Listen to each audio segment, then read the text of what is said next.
आप सभी को मेरा नमस्कार। मैं प्रवीण सोनी अपने यूट्यूब चैनल पर आप सभी का स्वागत करता हूं और आज की इस वीडियो में हम बात करेंगे पीजीटी के जितने भी एग्ज़ाम आ चुके हैं वो कैसे थे, उनका एनालाइज करेंगे। कॉमन से कितना पोर्शन आया था, कहां से क्वेश्चन पूछे गए थे, ये भी मैं आपको बताऊंगा। साथ ही बात करेंगे आपका जो सब्जेक्ट था उसका लेवल कैसा था। तो ये तमाम बात इस वीडियो में करेंगे। और उससे पहले मैं आपको बताना चाहूँगा कि एक कैंडिडेट्स का एडमिट कार्ड गुम हो गया था, यानी कि फट गया था। वो बारिश आई हुई थी तो इस कारण से वो स्थिति में नहीं था कि सही स्थिति जिसको बोलते हैं। तो उसने वहाँ के जब स्टाफ से ये कहा कि ऐसे ऐसे हो गया, उनके स्टाफ ने तुरंत एचपीएससी को फ़ोन किया और एचपीएससी ने तुरंत उस बच्चे से ओटीपी पूछ के और उस बच्चे का एडमिट कार्ड वहाँ पे जो स्टाफ था वहाँ के व्हाट्सएप पे किया और व्हाट्सएप से निकाल के फिर उन्होंने उस बच्चे का पेपर सही तरीके से करवाया, यानी कि कोई उसको प्रॉब्लम नहीं आई। तो ये बहुत अच्छी बात मुझे एचपीएससी की लगी कि कैंडिडेट्स के साथ इतना अच्छा कोऑपरेट उन्होंने यहाँ पे किया है। इसके लिए धन्यवाद भी एचपीएससी का बनता है। बायोमेट्रिक सही हो रही थी, टाइम से हो रही थी, कोई ऐसी दुविधा नहीं थी। आपको क्लासरूम के अंदर ठीक टाइम पे भेजा जा रहा था। एंट्री टाइम से स्टार्ट हो गई थी और एंट्री का आपने भी ध्यान रखना है, ज़्यादा लेट नहीं होना है।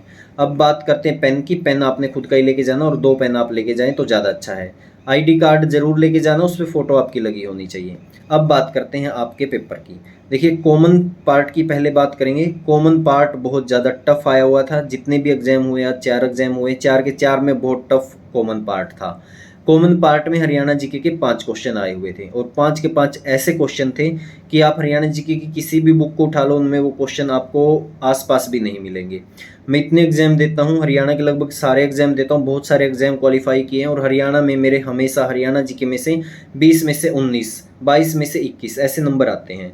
और यहाँ पे मैंने जो हरियाणा जीके देखी है ना, वो मैंने आज तक ना किसी बुक में देखी है। इतनी डिफ़िकल्ट हरियाणा जीके आई हुई थी।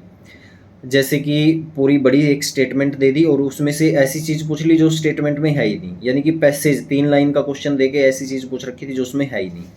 तो इस तरीके के आए हुए थे। जैसे कि एक मैं बताऊं आपको, उन्होंने पूछ रखा था जो कोसली गांव है उसकी स्थापना किसके कहने पे हुई। अंग्रेजों के कहने पे हुई, संत के कहने पे हुई, उसके भाई के कहने पे हुई या उसकी वाइफ के कहने पे हुई। तो कोसली गांव, बच्चों को यही नहीं पता था कोसली गांव कहाँ है।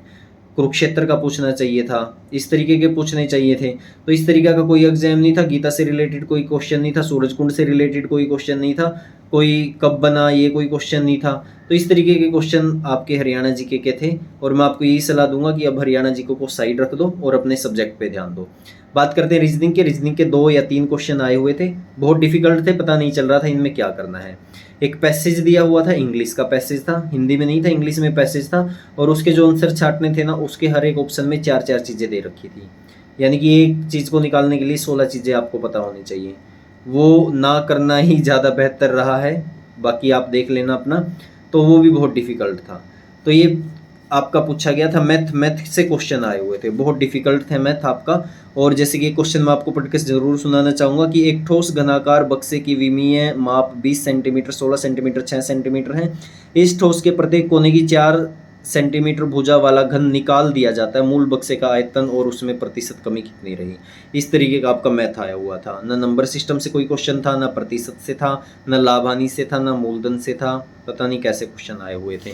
तो ये आपके कॉमन पोर्शन की मैं बात कर रहा हूँ। तो कॉमन पोर्शन आपका बहुत डिफिकल्ट था और आप कॉमन पोर्शन की बजाय अपने सब्जेक्ट पे ध्यान दीजिएगा। साइकोलॉजी का कोई भी क्वेश्चन नहीं था। ये बहुत हैरानीजनक गैर जिम्मेदाराना बात हुई है।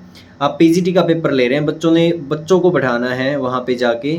जो टीचर लगेंगे उनको टीचिंग एप्टीट्यूड आना चाहिए, उनको साइकोलॉजी सीडीपी का पता होना चाहिए। ऐसा कोई भी क्वेश्चन नहीं था। इससे अच्छा टीजीटी था। टीजीटी में साइको के क्वेश्चन पूछे गए थे, लेकिन यहाँ पर एक भी क्वेश्चन साइको से नहीं डाला, जबकि इन्होंने एडवांस साइकोलॉजी दे रखी थी सिलेबस के अंदर। एक साइकोलॉजी होती है, एक सीडीपी होता है, इन्होंने एडवांस साइकोलॉजी दे रखी थी और एक भी क्वेश्चन उससे नहीं आया। 15 दिन लग गए, उससे कोई क्वेश्चन नहीं आया उसको तैयार करने में। चलिए, ये कॉमन पार्ट की बात थी। कॉमन पार्ट आपका डिफिकल्ट आया था और आप कॉमन पार्ट पे ध्यान देने के बजाय अपने सब्जेक्ट पे ध्यान दीजिएगा। अब बात करते हैं सब्जेक्ट की। देखिए कॉमर्स की बात करूँ, कॉमर्स का बहुत टफ एग्जाम था, बिल्कुल भी मॉडरेट भी नहीं था, बहुत ज़्यादा टफ एग्जाम था। जैसे नेट में पूछते हैं सीधे से क्वेश्चन कि आरबीआई की स्थापना कब हुई, सेबी की कब हुई, इस तरीके के क्वेश्चन पूछते हैं। यहाँ नहीं पूछा गया। वर्ल्ड बैंक के क्वेश्चन होते हैं, यहाँ पर पता नहीं किस तरीके से फैला फैला के बातें दे रखी थी। अगर कॉमर्स के एग्ज़ाम की DSSB और KVS से कंपेयर करूँ तो वो बहुत ईजी है इससे। नेट का भी मैं कहूँगा कि नेट से भी, नेट में कुछ चीज़ें होती हैं लेकिन इसमें घुमा फिरा के बातें दे रखी थी। तो ये कॉमर्स का था। मैथ की बात करूँ तो मैथ के बच्चों का कहना है कि हमारा पेपर जो सब्जेक्ट है, जो सिलेबस है, सिलेबस का वो ठीक ही लगभग उन्होंने कहा है कि ठीक ठीक आया हुआ था। ना ही ज़्यादा टफ उन्होंने मैथ वालों ने बताया और ना ही ये बताया कि 20 से का पेपर था। उन्होंने कहा 20 से थोड़ा सा ऊपर पेपर था, तो आसान पेपर उन्होंने भी नहीं कहा है। बात करें एक केमिस्ट्री का पेपर हुआ है, मैंने वो देखा भी है, तो केमिस्ट्री का पेपर भी ठीक था, आसान वो भी नहीं था। और कॉमन पार्ट की बात करें तो सबका ही कॉमन पार्ट बहुत डिफ़िकल्ट था। तो आपने ध्यान ये रखना है कि अपने सब्जेक्ट पे ही ध्यान देना है। अब बहुत सारे बच्चे पूछ रहे हैं कि क्या सिलेबस से बाहर का आया था, तो इसका ज़रूर मैं बताऊंगा। देखिए, सिलेबस से बाहर 2-3 क्वेश्चन थे, मुझे लगे हैं, और मैंने ये नोट भी किया है कि वो चीज़ें डाल रखी हैं जो सिलेबस में नहीं थी। दूसरी बात, ज़्यादा नहीं, 1-2-3 चीज़ें ही ऐसी हैं, 3-4 चीज़ें ऐसी कह सकते हैं। दूसरी बात, जब हम ये सोच लेते हैं ना कि इस चीज़ को छोड़ दो, ये इतनी इम्पोर्टेंट नहीं है, उससे ही क्वेश्चन आए हुए थे। कई चीज़ें ये होती कि इसमें से तो पक्का पूछेगा, उसमें से एक भी नहीं पूछा गया था, इस तरीके का आपका एग्ज़ाम था। दूसरा, जो सबसे इम्पोर्टेंट बात है और कल आपके काम भी आएगी, आप सिर्फ तैयारी के हिसाब से ना जाइएगा, आप अपनी अंडरस्टैंडिंग, अपना एक्सपीरियंस, अपनी मैच्योरिटी के हिसाब से भी जाइएगा। क्योंकि पेपर इस तरीके का बना रखा है कि सीधा तैयारी ही काम नहीं आती, मैच्योरिटी एक्सपीरियंस भी काम आता है। सीधा सा आप आसानी से जाते ही 2 क्वेश्चन को छाँट लोगे अगर इस तरीके से चलोगे, या इसमें से या इसमें से, बड़ी आसानी से छट रहे थे।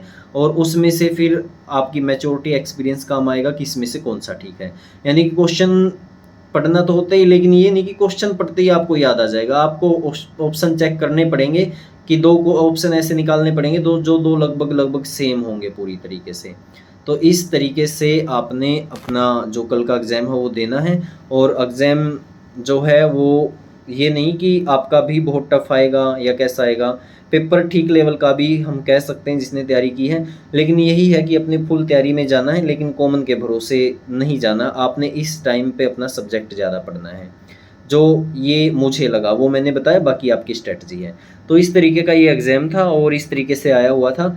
और आपने भी अपना कल के पेपर में 100% देना है। मैच्योरिटी और एक्सपीरियंस का ध्यान पूरा रखना है। ज़्यादा क्वेश्चन करने के चक्कर में ना रहें, ये नेगेटिव मार्किंग है, ये ध्यान रखनी है। उसी को करना है जिसमें आपने 2 ऑप्शन के अंदर आपका 50 या 40 भी अगर आपका डाउट है तो उसको कोशिश करना कर सकें। 70% डाउट में तो उसको कर ही देना है आपने। कई बार होता है कि इस पे मुझे 70% डाउट है, ये आएगा, उसको तो आपने कर ही देना है। तो इस तरीके से आपने सारी अपनी स्ट्रेटजी लगा के ये एग्ज़ाम देना है। तो एग्ज़ाम कैसा हुआ कल का भी एनालाइज़ हम करेंगे, और जल्दी ही आपका ये रिज़ल्ट है ना, उम्मीद ये है, सुनने में ये आ रहा है कि 10 दिन के अंदर आपका रिज़ल्ट आ जाएगा। अगला जो सब्जेक्टिव होगा वो सुनने में ये आ रहा है कि 20 अक्टूबर के आसपास आपका हो जाएगा। तो की वगैरह भी जल्दी ही इसकी आ जाएगी, तो जैसे ही की आती है वैसे ही आपको अपडेट दे दी जाएगी। तो इतना ही था आज की वीडियो में। और सब्सक्राइब के लिए मैं नहीं बोलूँगा क्योंकि आप लोग सब्सक्राइब करते ही नहीं। तो चलिए, जो मेरा काम है मैं आपको सूचनाएं दूंगा, बाकी जो आपका काम है आपने करना है। तो चलिए, धन्यवाद आप सभी का। कोई ऐसी बात है तो आप कमेंट बॉक्स में मेंशन ज़रूर कीजिएगा। धन्यवाद।